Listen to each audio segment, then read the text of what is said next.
The snow fell in thick, heavy curtains across the Wyoming territory, turning the world into a white blur that swallowed everything. Sarah Mitchell pulled her worn shawl tighter around her shoulders and glanced back at her daughter, huddled in the back of the wagon beneath every blanket they owned. 5-year-old Emma's lips had taken on a bluish tint that made Sarah's heart clench with terror. "Mama, I'm so cold," Emma whimpered, her small voice barely audible over the howling wind. "I know, sweetheart. Just a little longer. The town can't be far now." The lie tasted bitter on Sarah's tongue. She had no idea where they were. The storm had descended so suddenly, so viciously that she'd lost the trail hours ago. The old mare pulling their wagon was slowing, her breath coming in labored. Clouds of steam. Sarah was 23 years old, though she felt ancient. 3 months ago she'd buried her husband Thomas after he'd succumbed to fever. 2 months ago the bank had taken their small farm. 1 month ago she'd answered an advertisement for a schoolteacher position in a town called Timber Ridge, Wyoming. She'd sold everything they couldn't carry, packed Emma into their wagon, and started the journey that was supposed to give them a new beginning. Now, lost in a blizzard with night falling fast, that new beginning seemed like a cruel joke. The mare stumbled, nearly going to her knees. Sarah pulled the reins, her fingers so numb she could barely feel the leather. They couldn't go any further. The wind was too strong, the snow too deep, the cold too brutal. "Mama?" Emma's voice cracked with fear. "It's all right, baby." Sarah climbed back to wrap her arms around her daughter, pulling the child against her chest. Emma was so small, so fragile. Sarah had failed to protect her from losing her father. She couldn't fail now. She wouldn't. But as the temperature dropped and the wind screamed around them, Sarah felt hope slipping away like warmth from her body. She pressed her face against Emma's hair and prayed harder than she'd ever prayed in her life. That's when she heard it, a sound that didn't belong to the storm, the distant whinny of a horse, strong and steady. Sarah's head snapped up. Through the swirling snow, she saw a shape, large, moving toward them with purpose. Her heart hammered. Out here, isolated and helpless, a stranger could be salvation or disaster. The shape resolved into a man on horseback, the biggest man Sarah had ever seen. He sat astride a massive bay horse, his broad shoulders covered by a heavy coat, his face hidden beneath the brim of a snow-crusted hat. He rode straight toward them as if the blizzard was nothing more than a spring breeze. When he drew close enough, Sarah saw his face, hard angles and sun-weathered skin, a thick beard dusted with snow, and eyes so dark they looked black in the grey light. He was perhaps 35. Maybe older. His expression was unreadable as he looked from Sarah to Emma, then to their exhausted horse. "You're going to freeze to death out here." His voice was deep, rough from disuse, with a slight drawl that suggested Texas origins. It wasn't a question. "We're trying to reach Timber Ridge," Sarah said, hating how her voice shook. "But we lost the trail in the storm." The man's jaw tightened. "Timber Ridge is 15 miles northeast. You're headed west." His dark eyes fixed on Emma, who was shivering violently despite being wrapped in Sarah's arms. Something flickered across his face. Pain, maybe, or memory. "Your daughter needs warmth now." "I know that," Sarah snapped, fear making her sharp. "I'm doing the best I can." "Your best is going to get her killed." The words were brutal, but spoken without malice. Just flat truth. "My cabin is 1/2 mile from here. You'll come with me." Sarah hesitated. Every warning her mother had ever given her about strange men echoed in her mind, but Emma's shivering was getting worse, and Sarah's own. Hens had lost all feeling. "How do I know I can trust you?" she asked. The man's eyes met hers, and for a moment she saw something in their depths that made her breath catch. Loneliness. Bone-deep, soul-crushing loneliness that matched her own. "You don't," he said simply, "but your choices are come with me or die in this storm. Choose quickly." He was right, and they both knew it. Sarah nodded. The man dismounted in one smooth motion despite his size. He was easily 6.5 feet tall, with shoulders that seemed carved from mountain stone. He approached the wagon, moving slowly, as if aware that his size might frighten them. "I'm going to tie your wagon to my horse," he said. "Then I'll carry your daughter. You'll ride my horse with me. Do you understand?" "I can carry my own child," Sarah protested. "You can barely stand." Again, just truth, no judgment. "I promise I won't hurt her." I promise." There was something in the way he said it, almost desperate, that made Sarah believe him. She watched as he secured the wagon with practiced efficiency, then reached for Emma. "It's all right, sweetheart," Sarah murmured. "This man is going to help us." Emma looked up at the stranger with wide, frightened eyes. The man paused, then slowly pulled off one of his heavy gloves and held out his hand. "My name is Jacob," he said gently. "Jacob Stone. What's your name?" "Emma," the little girl whispered. "That's a real pretty name." His voice had softened in a way that made Sarah's throat tight. "I'm going to carry you to somewhere warm, Emma. I'll be real careful. Is that all right?" Emma looked at her mother. Sarah nodded. The little girl reached out, and Jacob lifted her with a gentleness that seemed impossible for a man his size. He cradled her against his chest, as if she were made of glass. "Up you go, ma'am," he said to Sarah, offering his hand. Sarah took it. Even through his remaining glove, she could feel the strength in his grip. He lifted her onto his horse's back as effortlessly as he'd lifted Emma, then swung up behind her, with Emma held secure between them. The heat from his body hit Sarah like a physical thing. She hadn't realized how cold she'd become until she felt his warmth at her back. He wrapped his coat around all three of them, creating a cocoon against the wind. "Hold on," he murmured, and urged his horse forward. They moved through the storm, with Jacob guiding them with absolute certainty. Sarah felt Emma relax against her as warmth began to seep back into the child's small body. She wanted to relax too, wanted to lean back against the solid wall of Jacob's chest, but she forced herself to stay rigid. She knew nothing about this man, except that he lived alone in the wilderness and was willing to take in strangers. That could mean he was a good man, or it could mean something far more dangerous. After what felt like hours, but was probably only minutes, a dark shape emerged from the snow. A cabin, larger than Sarah expected, built solid and strong against the elements. A barn stood nearby, smoke rising from what must be a small forge or heater for the animals. Jacob dismounted, still holding Emma, then reached up to help Sarah down. Her legs nearly buckled when her feet hit the ground, but his hand steadied her. "Get inside," he ordered. "There's firewood by the hearth. Get the fire built up. I'll tend to the animals." Sarah didn't argue. She took Emma from his arms and hurried toward the cabin. The door was unlocked. She pushed inside and nearly wept at the relief of being out of the wind. The cabin's interior was sparse but clean. A large stone fireplace dominated one wall, with wood stacked neatly beside it. A simple table with 2 chairs sat in the center of the room. Against the far wall was a bed, made with military precision. Everything was orderly, almost austere but well-maintained. Sarah's hands shook as she tried to build the fire, but she finally got flames crackling. She pulled Emma close to the hearth, rubbing the child's arms and legs to encourage circulation. "Is that man going to hurt us, Mama?" Emma asked in a small voice. "No, baby. I don't think so." And strangely, Sarah realized she meant it. There had been something in Jacob Stone's eyes, something broken and lonely, that told her he understood what it meant to need help. The door opened, and Jacob entered carrying their bags from the wagon. Snow covered his shoulders and hat. He set the bags down carefully, then removed his coat and hat, hanging them on pegs by the door. Sarah found herself staring. Without the bulky coat, she could see the true size of him. He wasn't just tall, he was built like the mountains themselves, all broad shoulders and muscled arms. His hands were scarred and calloused, the hands of a man who'd worked hard his entire life. "Your mare is in the barn," he said, not meeting her eyes. "Fed and watered. The storm should break by morning." "Thank you," Sarah managed. "Mr. Stone, Jacob." He moved to the fireplace, adding more wood with practiced ease. "No one's called me Mister in 5 years." "Jacob, then. I'm Sarah Mitchell. This is Emma." He nodded but didn't look at them. Instead, he moved to a cupboard and pulled out a pot. "I'll make soup. You both need to eat something warm."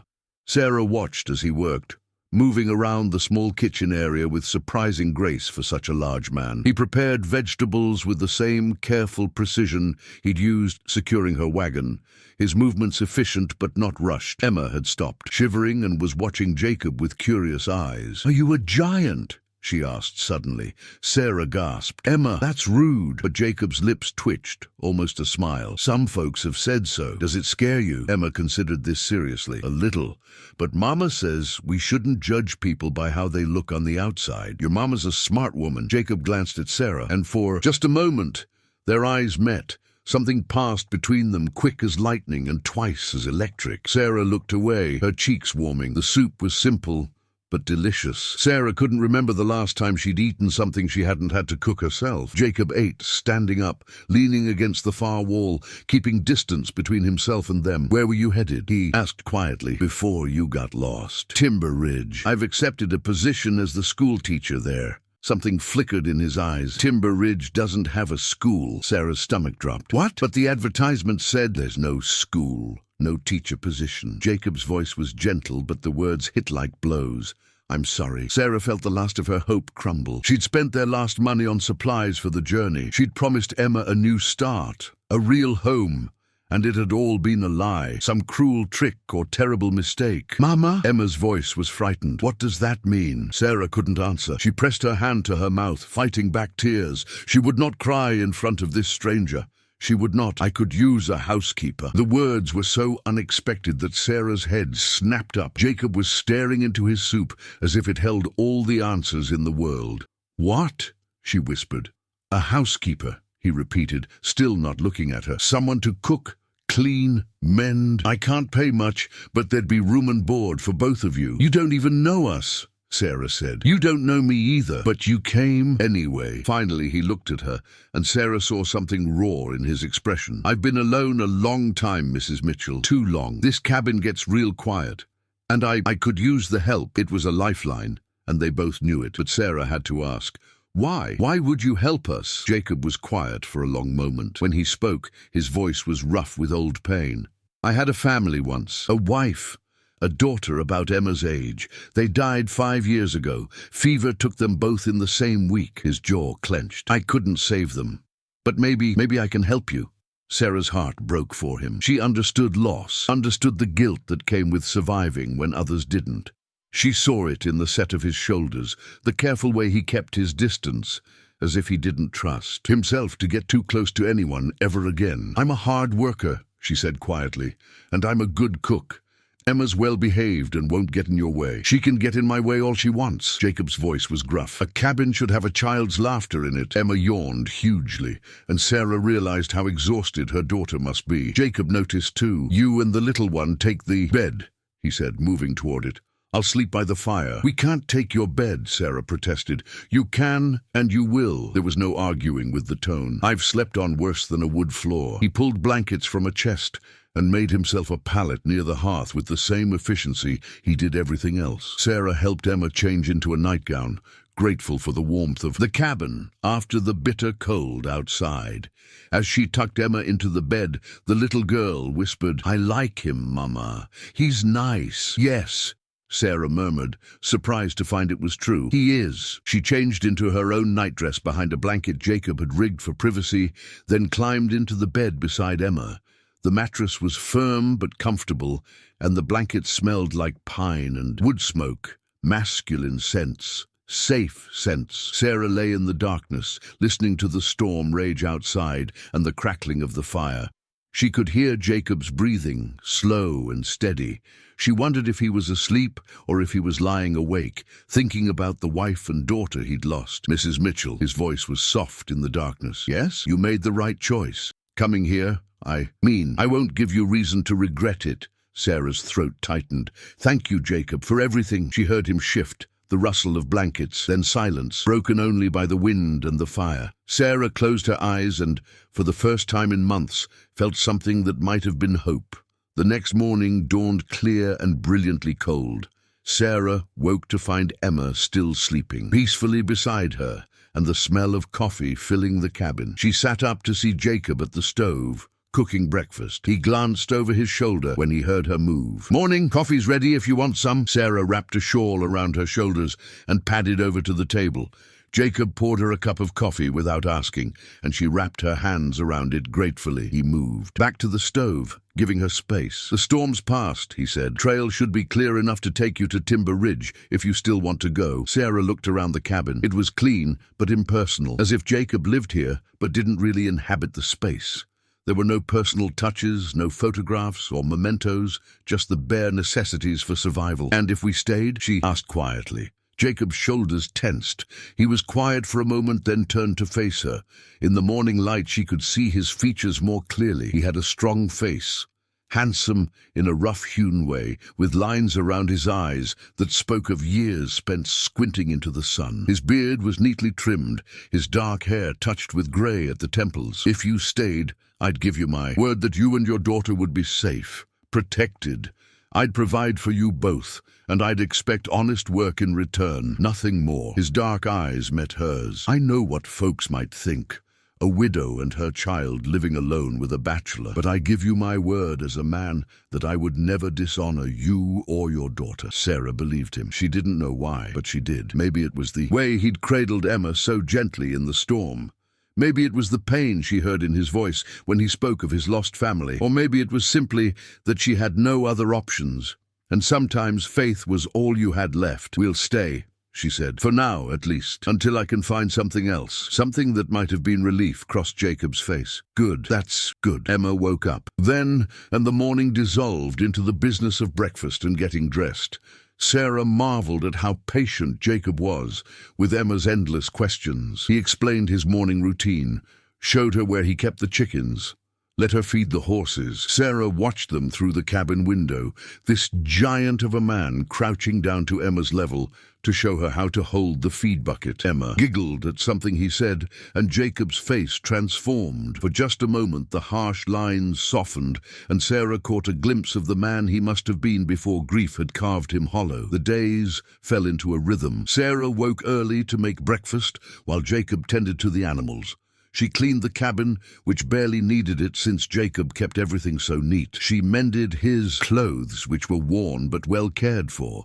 She cooked meals that Jacob ate with quiet appreciation, always thanking her even though she was the one who should be thanking him. Emma thrived in the mountain air. Color returned to her cheeks, and her laughter rang through the cabin.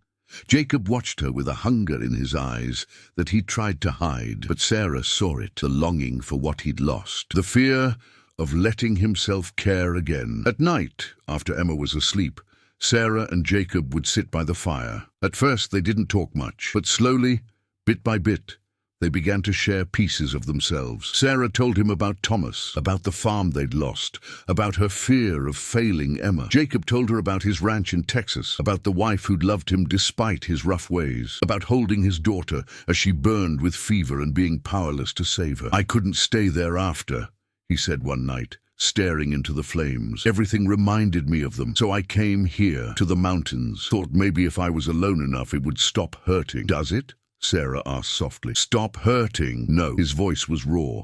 "It just gets quieter." Sarah reached out without thinking and placed her hand over his. Jacob's eyes widened, and he stared at their joined hands as if he'd never seen such a thing before. "I'm sorry," Sarah whispered, "for your loss, for your pain." Jacob turned his hand over, his large palm engulfing hers. His skin was rough and warm. "I'm sorry for yours too." They sat like that for a long moment, two broken people, finding unexpected comfort in each other's presence. Then Jacob gently pulled his hand away, as if the contact had burned him. "It's late," he said gruffly. "You should get some sleep." Sarah nodded and retreated to the bed, but she could still feel the warmth of his hand on hers. Winter deepened. Snow piled high against the cabin walls, but inside Sarah had never felt warmer. She found herself watching Jacob more than she should, watching the way he moved, all controlled power and unconscious grace, watching the way he smiled at Emma's antics, rare and precious as gold, watching the way his eyes would sometimes linger on her when he thought she wasn't looking. She knew she was developing feelings for him. It terrified her. She'd loved Thomas, had been a good wife to him, but what she was beginning to feel for Jacob was different, deeper, more intense, like standing at the edge of a cliff and wanting to jump. The days took on a comfortable rhythm, but beneath the surface, tension simmered. Sarah would catch Jacob staring at her while she kneaded bread, his eyes following the movement of her hands.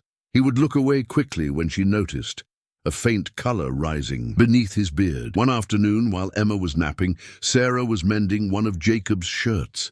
The fabric was worn thin in places, and she could see where he'd tried to repair it himself with clumsy stitches that made her heart ache. "You don't have to do that," Jacob said from where he sat oiling his saddle near the fire. "I want to," Sarah replied. Besides, these stitches of yours wouldn't hold through another wash.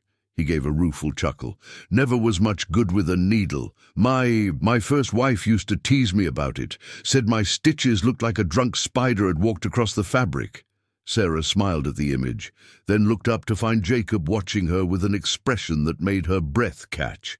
There was longing there, and grief, and something else, something that looked like hope. Tell me about her, Sarah said gently, if you want to. Jacob was quiet for a long moment, his hands stilling on the leather. Her name was Catherine. We met when we were both 17. She was the preacher's daughter, and I was a wild ranch hand with no prospects. He smiled at the memory.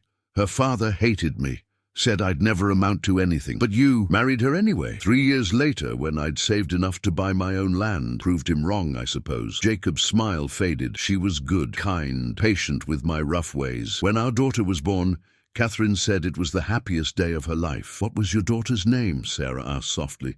Lily.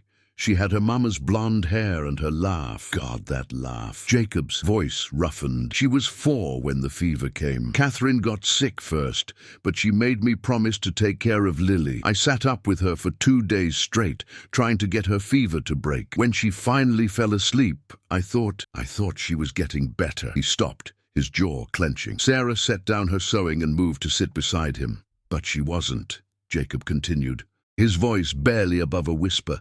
She woke up screaming for her mama. I rode to town for the doctor, but by the time we got back, Lily had the fever too. I lost them both within a week. Catherine first, then Lily. I buried them next to each other on a hill overlooking our ranch. Sarah's eyes filled with tears. I'm so sorry, Jacob. I couldn't stay there after. Every corner of that house had memories. Every room echoed with Lily's laughter. So I sold everything, packed what I could carry, and came here. Thought if I got far enough away, isolated enough, maybe it would stop hurting. But it didn't, Sarah said. No, it just made me lonely. He finally looked at her, his dark eyes wet. Until you and Emma came along. You reminded me what it felt like to have a purpose, to have someone to care for. Sarah reached for his hand. His fingers were rough and warm, calloused from years of hard work. You've given us so much, Jacob, more than just shelter. You've given us hope. Jacob turned his hand over, his thumb stroking across her knuckles. The touch was gentle, almost reverent. You've given me something too, Sarah. You've made me remember that I'm still alive, that maybe I deserve to be. They sat like that, hands clasped, the fire crackling between them. Sarah could feel the heat from his body, could smell the scent of leather and wood smoke that clung to him. She wanted to lean into him, to rest her head on his broad shoulder and stay there forever. But Jacob pulled away, clearing his throat roughly. I need to check on the horses. He left quickly, and Sarah sat alone by the fire, her hand still warm from his touch. The next few days were awkward. Jacob threw himself into work, spending long hours in the barn or out checking his trap lines. When he was in the cabin, he kept his distance, careful not to get too close to Sarah. But at night, Sarah could hear him tossing restlessly on his pallet by the fire. She lay awake too, acutely aware of his presence just a few feet away. The cabin felt smaller somehow, the air charged with unspoken words and unfulfilled longing. One morning, Sarah woke to find several inches of fresh snow had fallen overnight. Emma was thrilled, begging to go outside and play. Jacob bundled her up in an extra coat and took her out to build a snowman while Sarah prepared breakfast. She watched them through the window, her heart swelling at the sight. Jacob was patient with Emma, showing her how to roll the snow into perfect balls, lifting her up so she could place the head on top. Emma's delighted laughter rang through the cold air, and Jacob's face was transformed with genuine joy. This was what a father should be, Sarah thought, not just a provider, but a protector, a teacher, a gentle presence in a child's life. When they came back inside, Emma's cheeks were bright red from the cold, and she was chattering excitedly about their snowman. Jacob helped her out of her wet things, his large hands careful with the small buttons. "Can Jacob be my papa?" Emma asked suddenly, looking up at her mother with innocent eyes. The question hung in the air. Sarah's breath caught, and Jacob froze, his hands stilling on Emma's coat. "Emma, that's not—" Sarah began. "I don't have a papa anymore," Emma continued, her small voice matter-of-fact. "But Jacob takes care of us like a papa should, so can he be mine?" Jacob's throat worked as he swallowed hard. He looked at Sarah, his eyes asking a question she wasn't sure how to answer. "We'll see, sweetheart," Sarah said finally. "For now, Jacob is our very good friend." Emma seemed satisfied with that answer and ran off to play with the wooden horse Jacob had carved for her. But the question lingered between the adults, heavy with possibility. That night, after Emma was asleep, Jacob and Sarah sat by the fire in their usual spots. The silence stretched between them, comfortable but charged. "I wouldn't mind," Jacob said suddenly. "Being her papa, I mean. If that's something you'd want." Sarah looked at him, her heart pounding. "Jacob, I know it's too soon. I know you're still grieving your husband and I'm still carrying my own ghosts. But Emma, she's brought life back into this cabin. Into me and you." He paused, his jaw clenching. "You've made me feel things I thought I'd never feel again." "What kind of things?" Sarah asked softly. Jacob met her eyes, and the intensity in his gaze made her tremble. "Hope, joy, want." His voice dropped to a rough whisper. "God help me, Sarah, but I want you, not just as a housekeeper or a friend. I want you as a man wants a woman. I want to wake up next to you every morning. I want to hold you when you're scared and make you laugh when you're sad. I want to be Emma's father and give her brothers and sisters to play with." Sarah's breath came faster. "You can't say things like that." "Why not? It's the truth." Jacob stood, pacing like a caged animal. "I've been alone for 5 years. 5 years of nothing but empty days and emptier nights. Then you stumbled into my life, half frozen and terrified. And suddenly I had a reason to wake up in the morning. Suddenly this cabin wasn't just a place to hide from my pain. It was a home." "I feel it too," Sarah admitted, standing to face him. "This pull between us, this need. But I'm frightened, Jacob. What if I'm just grateful? What if what I feel isn't real?" "Is that what you think? That you're just grateful?" Jacob took a step toward her, his eyes burning. "When you look at me, is that all you feel?" Sarah shook her head slowly. "No, I feel alive when you're near. My heart races when you smile. I lie awake at night thinking about you, wondering what it would be like if you held me, if you kissed me, if you—" She didn't finish the sentence, because Jacob crossed the distance between them in 2 long strides and pulled her into his arms. His mouth found hers with a hunger that took her breath away. The kiss was everything Sarah had imagined and more. Jacob's lips were firm but gentle, demanding but careful. His hands cupped her face as if she were something precious, something he was afraid of breaking. Sarah melted into him, her hands fisting in his shirt. She could feel the hard muscle of his chest, the thunder of his heart beneath her palm. She could taste coffee and desire on his lips. When they finally broke apart, both breathing hard, Jacob rested his forehead against hers. "That," he whispered roughly, "that is what you make me feel." Sarah's eyes filled with tears. "I'm falling in love with you." "I'm already there," Jacob said. "Have been for weeks, maybe since the moment I saw you holding Emma in that storm, so fierce and terrified and brave all at once." They kissed again, slower this time, savoring the taste and feel of each other. Jacob's hands slid down to her waist, pulling her closer, and Sarah sighed against his mouth. "We should stop," Jacob murmured, though he made no move to release her. "You deserve courting, proper courting, not a desperate man pouring at you in the middle of the night." Sarah laughed softly. "You're not pouring, you're holding. There's a difference." "Sarah." Her name was a plea and a prayer on his lips. "If we keep this up, I won't be able to stop, and I need to do right by you. I need to marry you proper. Before I show you just how much I want you." The heat in his voice sent a shiver down Sarah's spine. "Then marry me." Jacob pulled back to look at her, his eyes wide. "What? Marry me?" Sarah repeated more firmly this time. "I know it's fast. I know people will talk, but I don't care. Life is too short and too precious to waste on fear. You said yourself, out here, life doesn't wait." "Are you sure?" Jacob's voice was rough with emotion. "Once we do this, there's no going back. You'll be mine, and I'll be yours. For better or worse." "I'm sure," Sarah said. "I want to be yours, Jacob Stone. I want to wake up in your arms every morning. I want to build a life with you. I want to give Emma the father she deserves and fill this cabin with love and laughter and maybe more children if God wills it." Jacob's smile was like the dawn breaking. "Yes, God, yes." He kissed her again, deeper this time, his tongue seeking entrance. Sarah opened for him, tasting him, learning him. When they finally broke apart, they were both shaking. Jacob stepped back, his hands clenched at his sides, as if to keep from reaching for her again. "I should let you sleep," he said, his voice strained. "Before I forget, I'm supposed to be a gentleman." Sarah smiled, feeling bold. "I've never much cared for gentlemen. I prefer mountain men." Jacob's eyes darkened. "Woman, you're going to be the death of me, or the life of you," Sarah countered. He laughed, the sound rich and warm. "That too. Now go to bed before I change my mind about being honorable." Sarah went, but she could feel his eyes on her as she climbed into bed. She lay there in the darkness, her lips still tingling from his kisses, her body aching for more. Across the cabin, she heard Jacob settle onto his pallet with a heavy sigh. "Soon," he murmured, so quietly she almost didn't hear. "Soon you'll be mine." Sarah smiled in the darkness. She was already his. They both knew it. The next morning the awkwardness was gone, replaced by a new understanding. Jacob's touches lingered longer.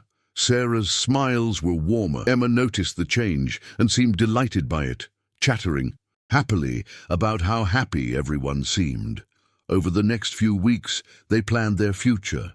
Jacob talked about expanding the cabin, adding rooms for children. Sarah talked about planting a garden in the spring, about teaching Emma to read and write. They dreamed together, two people who'd been alone too long, finally daring to hope for happiness. One morning, Sarah was reaching for a high shelf when her foot slipped on a rug. She stumbled, and suddenly Jacob was there, catching her against his chest, his arms wrapped around her, steadying her, and for a moment they were pressed together, so close Sarah could feel his heart pounding. "Careful," he murmured, but he didn't let go immediately. Sarah looked up at him. His face was inches from hers, his dark eyes intense. She saw want there, raw and hungry, but also restraint. He was holding himself back with visible effort. "Jacob," she whispered. He released her abruptly and stepped back. I need to check the south fence line." He grabbed his coat and was out the door before Sarah could respond. He didn't return until after dark. When he did, he wouldn't meet her eyes. That night, Emma had a nightmare. Sarah was exhausted from her day's work and didn't wake immediately, but Jacob did. Sarah woke to find him sitting on the edge of the bed, Emma curled in his lap, his deep voice rumbling softly as he soothed her. "Shh, little one, it was just a bad dream. You're safe. I promise you're safe." Emma sniffled against his shirt. "I dreamed that Mama left me like Papa did." Jacob's arms tightened around her. "Your Mama's not going anywhere. She loves you more than anything in this world." "Do you love us too?" Emma asked in a small voice. Jacob went very still. Sarah held her breath, waiting. "Yes," he finally whispered. "God help me, yes." Sarah's eyes filled with tears. Jacob looked up then and saw her awake. Their eyes met in the firelight, and everything Sarah had been feeling, everything she'd been trying to deny, rose up and overwhelmed her.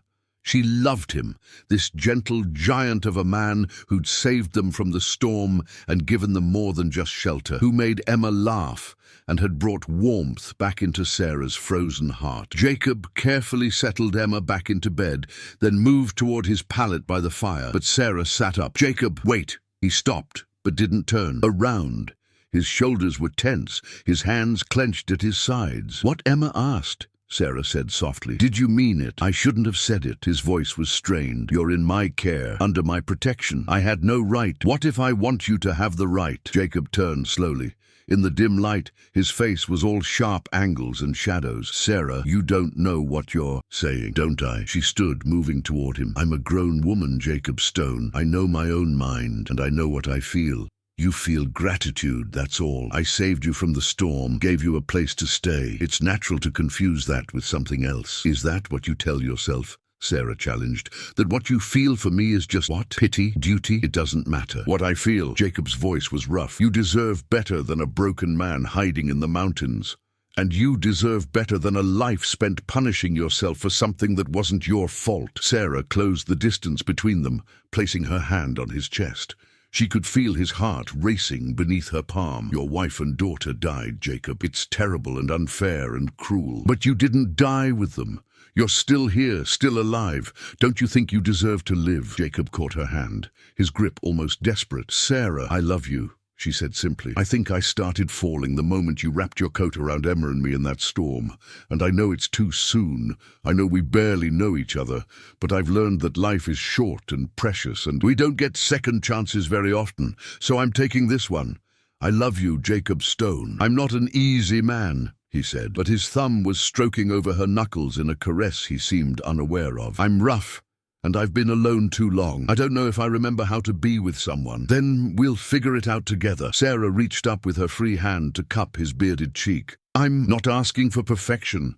I'm just asking for a chance. Jacob closed his eyes, leaning into her touch like a man starved for affection. When he opened them again, Sarah saw surrender there and hope. I don't deserve you, he whispered. But I want you so badly it terrifies me. Then be terrified with me. Sarah smiled. We can be scared together. Jacob made a sound that was half laugh, half groan. Then, moving slowly as if giving her time to change her mind, he lowered his head and kissed her. It was gentle at first, almost hesitant. But when Sarah sighed and pressed closer, the kiss deepened. Jacob's arms came around her, pulling her against his broad chest, and Sarah felt something inside her that had been frozen since Thomas's death begin to thaw when they finally broke. Apart, both breathing hard, Jacob rested his forehead against hers. I love you too, he murmured. I fought it. Told myself it was wrong, that I was dishonoring their memory. But you and Emma, you brought light back into my life, made me remember what it feels like to hope. Sarah's eyes filled with tears. We can't replace what you lost. I would never try to... You're not replacing anyone. Jacob pulled back to look at her, his expression fierce. What I had with my first wife was beautiful, and I'll always treasure it. But it's the past. You're my future, Sarah. If you'll have me. Yes, Sarah breathed. Yes. They kissed again. Longer this time, and Sarah felt herself melting into his warmth. His hands spanned her waist, so large and strong, yet infinitely gentle. She could feel the restraint in him, the care he was taking not to rush or overwhelm her. Marry me, Jacob said suddenly. Sarah blinked. What? Marry me. Make this official. Let me be a father to Emma. Let me take care of both of you, not as your employer, but as your husband. His eyes searched hers. I know it's fast, but out here life doesn't wait, and I'm tired of waiting to live again, Sarah thought. About being cautious, about taking things slow. Then she thought about nearly dying in that storm, about all the time she'd wasted being afraid. Yes, she said. Yes, I'll marry you. Jacob's smile was like the sun breaking through clouds. He lifted her off her feet, spinning her around before setting her down carefully. We'll do it proper, he promised. Soon as the pass clears, we'll ride to Timber Ridge and find a preacher. And then, he paused, suddenly looking uncertain. Then you'll truly be mine, if that's what you want. Sarah understood what he was asking. Her cheeks warmed, but she met his eyes steadily. That's what I want. All of it. All of you. The hunger that flashed in Jacob's eyes made her breath catch. But he was careful, always careful. He kissed her once more, soft and sweet, then gently set her away from him. Get some sleep, he said, his voice rough. We have a wedding to plan. Spring came late to the mountains that year, but when it finally arrived, it was glorious. The snow melted, revealing meadows of wildflowers. The pass cleared, and Jacob kept his promise. They rode to Timber Ridge with Emma between them, excited and chattering about the wedding. The town was small but welcoming. The preacher was happy to perform the ceremony, and several of the townsfolk gathered to witness it. The morning of the wedding, Sarah stood in the small room the preacher's wife had given her to prepare. Her hands shook as she tried to pin up her hair. She'd been a bride once before, young and hopeful and certain of the future. Now she was older, widow with a child, about to marry a man she'd known for only a few months. But when she thought of Jacob, all her doubts faded. She knew him in ways that went beyond time. She knew the gentleness in his rough hands, the kindness in his heart, the depth of his love for her and Emma. You look beautiful, dear, the preacher's wife said, helping Sarah with her hair. That Jacob Stone is a lucky man. I'm the lucky one, Sarah murmured. Sarah wore her best dress, cleaned and pressed. It was simple, dark blue calico, but she'd added a white collar she'd sewn by lamplight over the past few weeks. She'd tucked wildflowers into her hair, and Emma had insisted on making her a bouquet from the first spring blooms. When Sarah stepped out of the church's side room and saw Jacob waiting for her at the altar, her breath caught. He wore his Sunday suit, which was a bit tight across the shoulders but made him look devastatingly handsome. His beard was freshly trimmed, his dark hair combed back, but it was his eyes that held her. They shone with such love, such fierce devotion, that Sarah felt tears prick her own. Emma walked beside her mother, scattering petals from a basket, beaming with pride. She wore a new dress that Jacob had secretly purchased for her in town, and she'd never looked happier. As Sarah reached the altar, Jacob held out his hand. She took it, feeling the familiar strength and warmth, and together they turned to face the preacher. "Dearly beloved," the preacher began, but Sarah barely heard the words. She was lost in Jacob's eyes, in the promise she saw. There, when it came time for the vows, Jacob's voice was steady despite the emotion Sarah could see in his face. "I, Jacob Stone, take you, Sarah Mitchell, to be my lawfully wedded wife. I promise to love you, to honor you, to protect you and Emma with my life. I promise to be faithful in good times and bad, in sickness and health. I promise to be the husband you deserve and the father Emma needs, for as long as we both shall live." Sarah's voice shook as she spoke her own vows. "I, Sarah Mitchell, take you, Jacob Stone, to be my lawfully wedded husband. I promise to love you, to honor you, to stand beside you through whatever comes. I promise to fill our home with warmth and laughter. I promise to be your partner, your comfort, your love, for as long as we both shall live." When Jacob slipped a simple gold band onto Sarah's finger, his hands were shaking.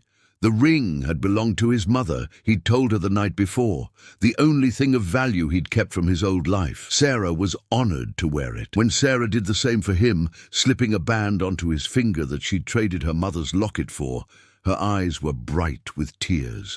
Jacob's eyes widened when he saw it, and she knew he understood the sacrifice she'd made. "I now pronounce you man and wife," the preacher declared. "You may kiss your bride." Jacob cupped Sarah's face in his large hands and kissed her with a tenderness that made her heart swell. It was different from the passionate kisses they'd shared in the cabin, more reverent, more sacred. It was a kiss that spoke of promises and forever. She heard Emma giggling, and several of the town ladies sighing romantically. When they pulled apart, Jacob was smiling, a real smile that lit up his whole face. "Mrs. Stone," he murmured, testing out the name. "Mr. Stone," Sarah replied, her heart so full she thought it might burst. They spent their first night as husband and wife at the local boarding house. Jacob had arranged for Emma to stay with the preacher and his wife, who had grandchildren for her to play with. Emma had hugged them both tightly before skipping off happily, excited to play with her new friends. In the privacy of their room, Sarah's nervousness returned. She stood by the window, looking out at the darkening street, acutely aware of Jacob behind her. "Sarah," his voice was gentle, "if you're not ready, we can wait. I won't rush you." She turned to face him. He stood near the door as if giving her space, his expression patient despite the hunger she could see in his eyes. "I'm not afraid," Sarah said, "at least not of you. It's been a long time since—" "I know." Jacob moved toward her slowly, giving her time to object. When he reached her, he took her hands in his. "We don't have to do anything you're not comfortable with. This is about us, Sarah, about showing each other how we feel. There's no rush, no expectations." Sarah looked up at this gentle giant of a man who'd saved her life and won her heart. "I want this, Jacob. I want you. I'm just nervous." "So am I," he admitted with a rueful smile. "It's been 5 years for me, and I was never exactly smooth. Even when I was younger, I'm probably going to fumble around like a green boy." Sarah laughed, her nervousness easing. "Then we'll fumble together." Jacob's smile faded, replaced by an intensity that made her breath catch. "Come here," he murmured, and pulled her close. He kissed her slowly, thoroughly, his hands gentle as they explored her back, her waist, the curve of her hips. Sarah sighed. Against his mouth, her own hands sliding up his broad chest to link behind his neck. "So beautiful," Jacob whispered against her lips. "I've wanted to touch you like this for so long." His hands found the buttons of her dress, and he paused, looking into her eyes for permission. Sarah nodded, her heart racing. In the privacy of their room, Jacob was nervous as a boy at his first dance. Sarah found it endearing, this big, strong man who could face down storms and wilderness, but was afraid of hurting her. "I'll be gentle," he promised, his voice rough. "I'll take care of you. I know you will." Sarah reached for him, pulling him down to her. I trust you, Jacob, completely. What followed was tender and sweet, and more perfect than Sarah had imagined. Jacob worshipped her with his hands and mouth, learning every curve, every sensitive spot. He was patient and generous, making sure she found pleasure before seeking his own. He whispered words of love and praise against her skin, told her she was beautiful, told her she was everything he'd ever wanted. When they finally came together, Jacob was so careful, so gentle, that Sarah felt tears slip down her cheeks. He kissed them away, murmuring her name like a prayer. Afterward, they lay tangled together, Sarah's head on Jacob's broad chest, his arms wrapped around her. She could hear his heart beating beneath her ear, strong and steady. "I love you, Mrs. Stone," he murmured into her hair. "I love you too." Sarah smiled, tracing patterns on his chest. "Thank you for finding us in that storm. Thank you for trusting me enough to come home with me." Jacob pressed a kiss to her forehead. "You and Emma, you're my second chance, my redemption. I'll spend the rest of my life making sure you never regret choosing me." "I could never regret it," Sarah said. "You're my home, Jacob. You and Emma, my family." They made love again as the moon rose, slower this time, learning each other's bodies, finding what brought pleasure and what brought joy. Jacob was attentive and generous, and Sarah discovered a passion in herself she hadn't known existed. In the early hours of the morning, Sarah woke to find Jacob watching her, his expression soft. "Can't sleep?" she asked. "Don't want to," he replied, trailing his fingers down her arm.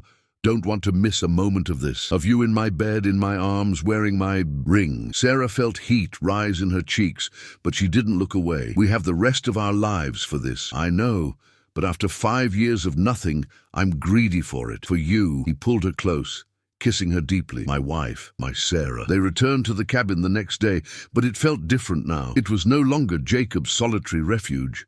It was their home, filled with Emma's laughter and Sarah's singing, and the warmth of a family made whole again. The first night back, after Emma was asleep in her bed, Jacob led Sarah to their room, not his bed that she was borrowing, but theirs. "I'm going to build us a bigger cabin," Jacob said, pulling her into his arms, "with a proper bedroom, and a room for Emma and rooms for the children we'll have." "Children?" Sarah asked, though she couldn't deny the thrill the word gave her. "At least 3 or 4, Jacob said confidently. "This cabin should be full of life, full of love." Sarah laughed. 3 or 4? That's quite specific. "I have 5 years of loneliness to make up for," Jacob said, nuzzling her neck, "and I plan to fill this home with so much love and laughter that those dark years feel like nothing more than a bad dream." He was true to his word.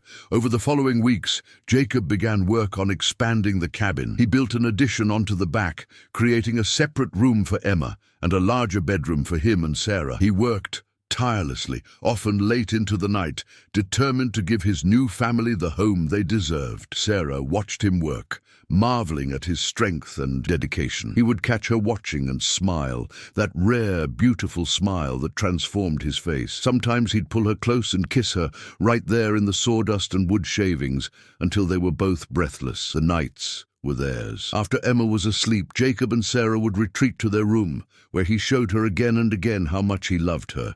He was patient and passionate, tender and demanding, everything Sarah could have wanted in a husband. Jacob built an addition onto the cabin, creating a separate room for Emma. He taught her to ride and fish and read the weather. He was patient with her endless questions and gentle with her childhood fears.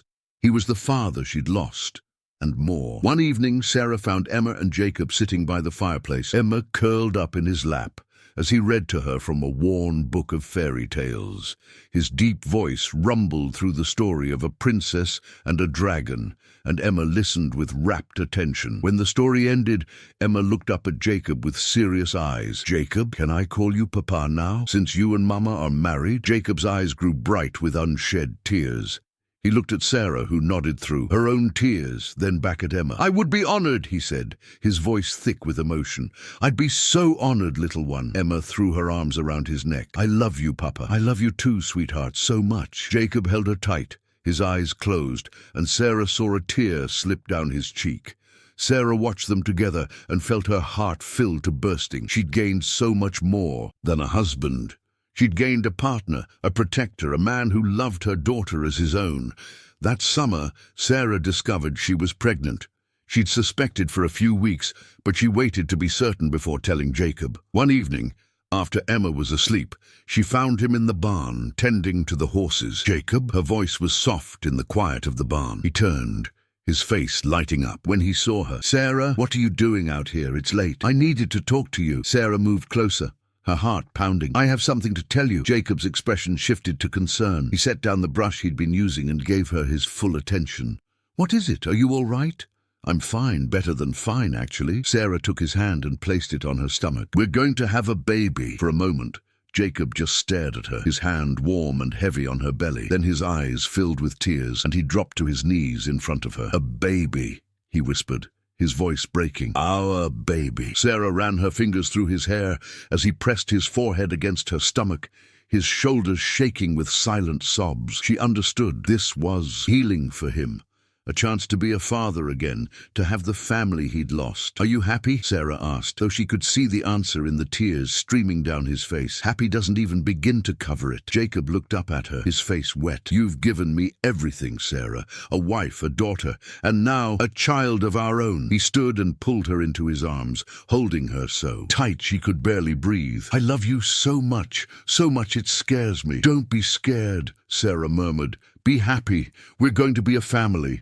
"We already are a family," Jacob said. "But yes, a bigger one, a louder one." He laughed through his tears.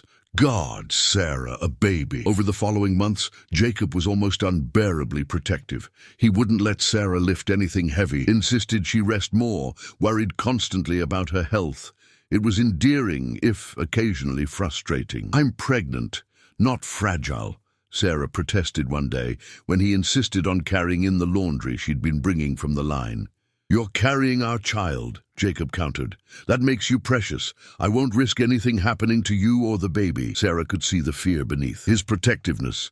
He'd lost his first wife and daughter. The thought of losing Sarah and their child terrified him. "I'm strong," she said gently, cupping his face. "And I'm healthy. We're going to be fine, all of us. Promise me," Jacob said, his voice rough.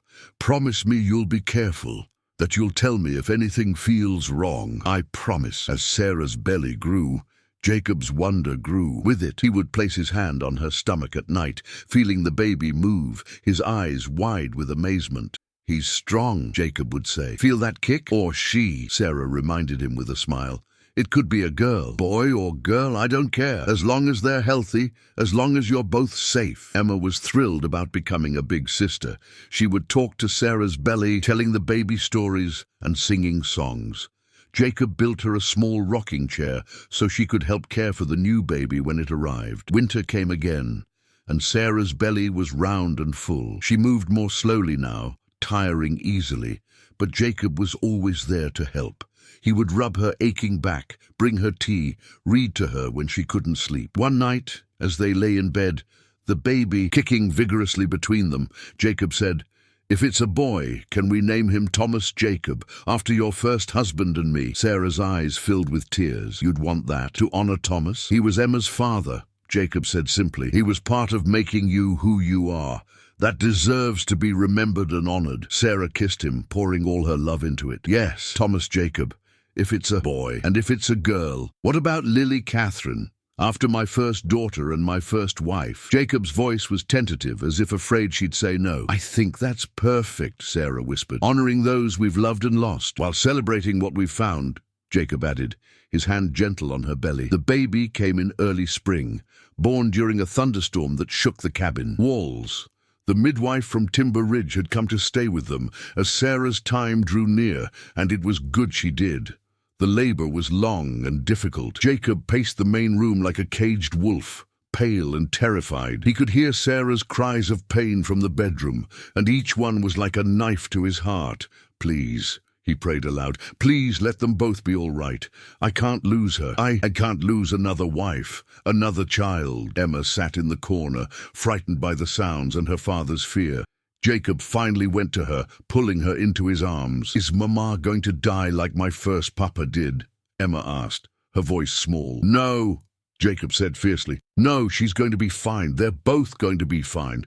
Your mama is strong. He said it as much to convince himself as to comfort Emma. Finally, after what felt like an eternity, he heard it. The thin, angry wail of a newborn baby. Jacob's knees nearly buckled with relief. The midwife emerged, smiling. You have a son, Mr. Stone, a healthy baby boy, and your wife is tired but well. Jacob's eyes filled with tears.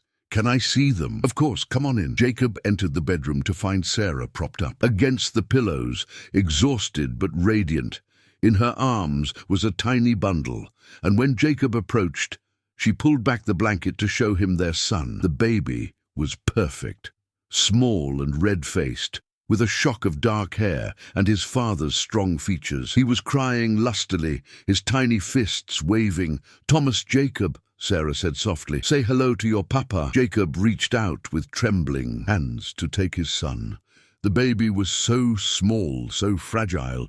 Jacob cradled him against his broad chest, and miraculously the baby quieted, as if recognizing his father's touch. Hello, son, Jacob whispered, tears streaming down his face. I'm your papa, and I promise I'm going to protect you and love you for as long as I live. Emma crept into the room, curious. Jacob knelt down so she could see her baby brother. He's so tiny, Emma said in wonder. Can I hold him? Sit down and I'll put him in your arms, Jacob instructed. Emma sat carefully in the chair, and Jacob placed Thomas Jacob in her arms, showing her how to support his head. Emma looked down at the baby with such love and wonder that both Sarah and Jacob's eyes filled with fresh tears. I'm going to be the best big sister, Emma declared.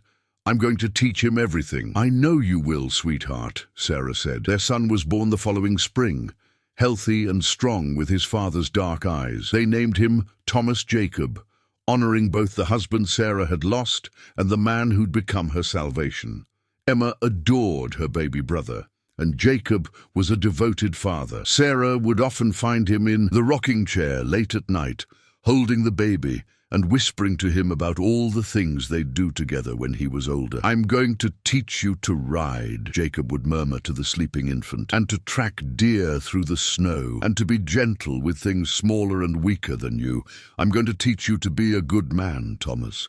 A better man than I am. Sarah would watch from the doorway, her heart so full she thought it might burst. Jacob caught her watching one night and smiled. Can't sleep? He asked softly. Don't want to miss this, Sarah said, echoing words he'd once said to her. You and our son, this perfect moment. Jacob stood, still holding the baby, and came to her. Our family, he said, complete and whole and perfect. I never thought I'd be this happy again, Sarah admitted. After Thomas died, after we lost everything, I thought my life was over, that the best I could hope for was survival. And now, Jacob asked, now I have everything. A husband who loves me, children who are healthy and happy, a home filled with warmth and laughter. She kissed him softly. You gave me that, Jacob. You gave me my life back. You gave me mine. First, Jacob said, you and Emma. You reminded me that life goes on, that love can heal even the deepest wounds. One night, Sarah woke to find Jacob's side of the bed empty. She rose and found him standing by the window, looking out at the moonlit mountains. Jacob, are you all right? He turned, and in the silver light she could see tears on his cheeks. I was just thinking about them. My first wife and daughter, wondering if they can see us, if they know how happy I am. Sarah went to him, wrapping her arms around his waist. I think they know, and I think they're glad you found love again, that you're not alone anymore. Jacob held her tight. I used to think the storm that brought you to me was a curse, another tragedy to endure, but it was a blessing. You were my blessing. Sarah, you and Emma and our son, my second chance at happiness. And you were mine, Sarah said, my gentle giant, my protector, my love. They stood together in the moonlight, surrounded by the sleeping sounds of their children, and Sarah marveled at how life could change so completely. She'd been lost in a storm, freezing and afraid, certain she was going to die. Instead, she'd found warmth, found love, found home in the arms of a lonely man who'd needed saving just as much as she had. The years that followed were not without their challenges. The mountain winters were harsh, and there were times when supplies ran low and the cold seemed endless. There were illnesses that frightened them, though none as serious as the fevers that had claimed Jacob's first family. There were lean times when the hunting was poor and they had to make do with less, but through it all they had each other. One particularly brutal winter, when Thomas Jacob was 2 years old, the roof over the main room partially collapsed under the weight of heavy snow. Sarah was terrified, clutching both children close as Jacob worked frantically to shore up the remaining structure. "We need to get to the barn," Jacob said, his voice tight with strain. The whole roof could come down. They spent 3 days huddled in the barn with the animals, wrapped in every blanket they owned, while Jacob worked to repair the cabin. Sarah watched him labor in the bitter cold, his hands raw and bleeding, never stopping despite his exhaustion. When he finally declared it safe to return to the cabin, Sarah threw her arms around him and wept.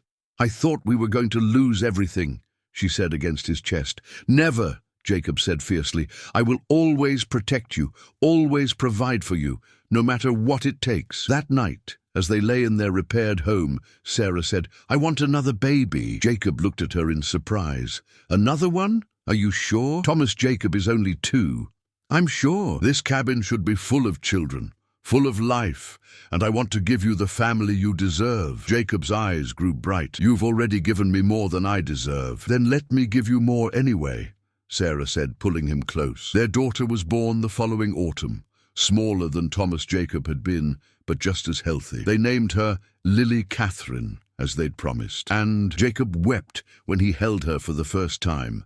"She has your eyes," he told Sarah. "Thank God, she's beautiful." Emma, now 8 years old, was a devoted big sister to both children. She would help Sarah with the baby, sing to her when she cried, and fiercely protect her little brother from any perceived danger. "You're doing such a good job," Sarah told Emma one day as they worked together in the kitchen, Lily sleeping in a basket nearby, and Thomas Jacob playing at their feet. "I love them," Emma said simply. "They're my family. Papa says family is the most important thing in the world." Sarah's heart swelled with love for this child, who'd been so frightened that night in the storm, who'd become such a strong, loving young woman. As the children grew, the cabin rang with laughter, and occasional tears, with the sounds of play and learning and life.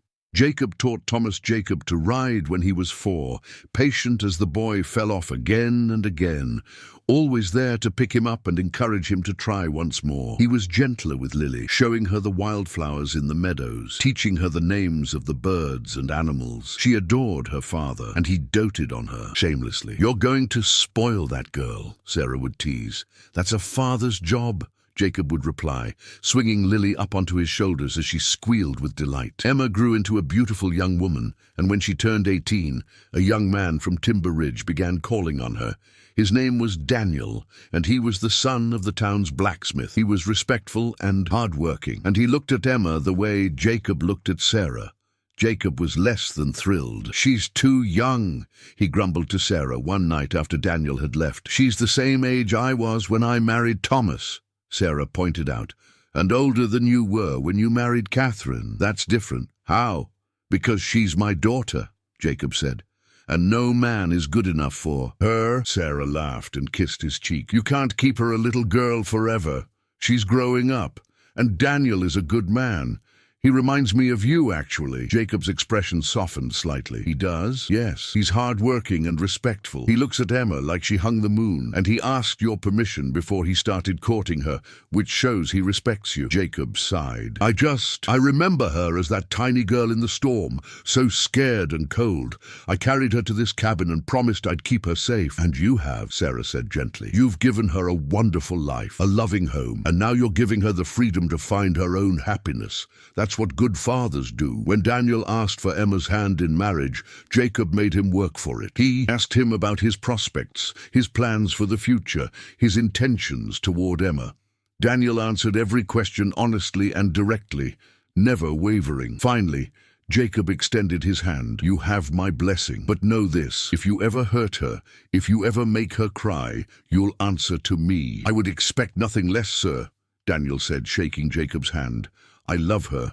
I'll spend my whole life making her happy." Emma's wedding was beautiful. She wore a dress Sarah had sewn for her, white with delicate embroidery. She looked radiant as she walked down the aisle on Jacob's arm. "Thank you, Papa," Emma whispered as they reached the altar.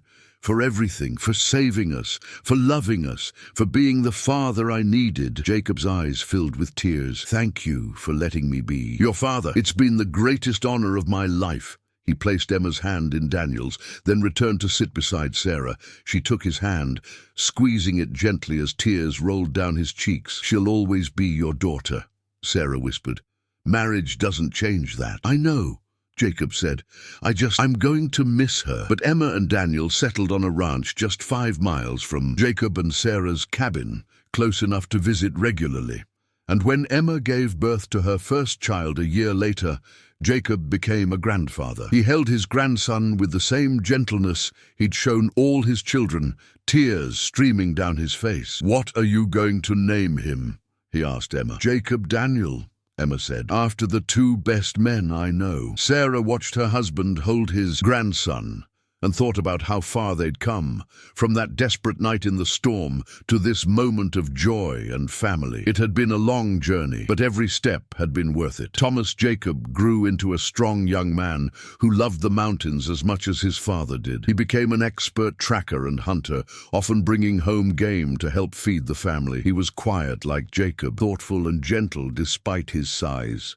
Lily grew into a spirited girl with her mother's warmth and her father's stubbornness. She had a talent for healing and often helped the midwife in Timber Ridge, learning about herbs and medicines. As Jacob and Sarah grew older, their hair turning grey, their bodies moving slower, their love only deepened. They would sit on the porch in the evenings, watching the sun set over the mountains, holding hands like young lovers. "Do you ever regret it?" Sarah asked one evening. "Taking us in that night?" Jacob looked at her as if she'd lost her mind. "Regret it, Sarah? You and Emma saved my life as surely as I saved yours. Before you came, I was just existing, going through the motions. You gave me a reason to live again. You gave us everything," Sarah said. "A home, a family, love. We gave each other everything," Jacob corrected. He pulled her close, and she rested her head on his shoulder, just as she had so many times before. Years later, when Emma was grown and married with children of her own, she would tell her grandchildren the story of how her mother and stepfather met. She'd tell them about the blizzard and the gentle giant who'd saved them, about the wedding in Timber Ridge, and the love that had healed 2 broken hearts. And she'd smile, remembering the warmth of that cabin in the mountains, the love that had filled every corner, and the family that had been forged from desperation and hope, and the willingness to believe in second chances. On their 25th wedding anniversary, Jacob took Sarah back to the spot where he'd found her in the storm. The meadow was green and lush with summer grass, so different from that frozen night so long ago. "I remember standing here," Jacob said, his arm around her waist, "seeing your wagon through the snow. I almost didn't stop. I'd gotten so used to being alone, I almost rode past." "What made you stop?" Sarah asked, though she'd never asked before. "I heard Emma crying," Jacob said simply. It sounded like my Lily used to cry when she was scared. I couldn't ride past that. Couldn't leave a child in danger. "So you saved us." "You saved me right back," Jacob said. He turned to face her, cupping her face in his weathered hands. "I love you, Sarah Stone. I've loved you for 25 years, and I'll love you for 25 more if God grants us the time."